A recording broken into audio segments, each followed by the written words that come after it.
In sports, I'm Bradey King, and another huge night for the Denver Nuggets. It's Game 6 in Minnesota, 7:30 tip-off, and it is win or go home, with Denver trailing in this series 3-2.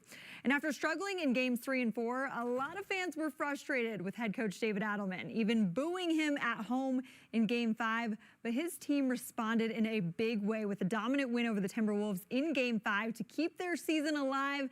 Now they have to do. The Timberwolves will be without Ayo Dosunmu tonight with a calf injury, so that's in addition to Anthony Edwards and Dante DiVincenzo being out, so the Nuggets have to take advantage tonight. And don't forget, Denver has been here before. Back in 2020, they came back from a 3-1 deficit twice. The difference, of course, this time no bubble. They'll have to get it done in front of a loud, sold-out crowd in Minnesota in order to force that Game 7. Now, it's a big night matters here in Colorado, because if Minnesota wins, they'll face our Colorado Avalanche in round 2. If Dallas wins, it'll be a Game 7 on Saturday. Avs stars Cale Makar and Nate McKinnon were asked if they're going to be watching this game tonight. Filling in for Lionel tonight, and for good reason. Lionel is in Cleburne, Texas, watching his son on the diamond, and boy, did it pay off. Watch this.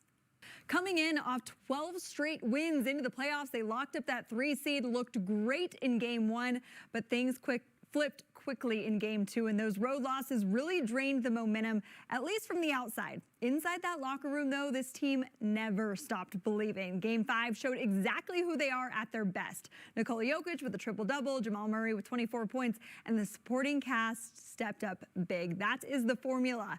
Now in Game tonight, Colette, lawmakers are pushing hard for these changes that may save lives. And these two proposals, they both are making it so far, despite that budget shortfall, which we've seen seal the fate of so many other bills in the Capitol this session. Like I was saying, those handful of proposals, they're surrounding road safety, and they're nearing the finish line. Let's start with Magnus's Law. It's a bipartisan piece of legislation named in honor of 17-year-old Magnus White. It passed out of the House today. There was a slight change made in that chamber, so it's heading back to the Senate now.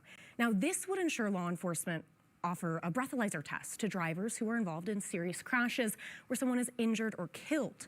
The goal is preserving critical evidence in such cases, something that was missed when Magnus White was hit and killed by a driver in the summer of 2023. Drivers could still refuse that test. Next, let's go to House Bill 1318. That would mandate that school zones in Colorado include roadways within 1,000 feet of school property.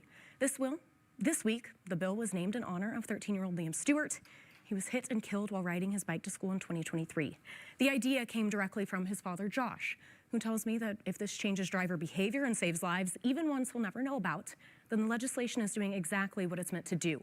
It passed out of both chambers. It's currently back in the House, which will consider changes made in the Senate. Also this week, Senate Bill 70 died before making it out of that same chamber.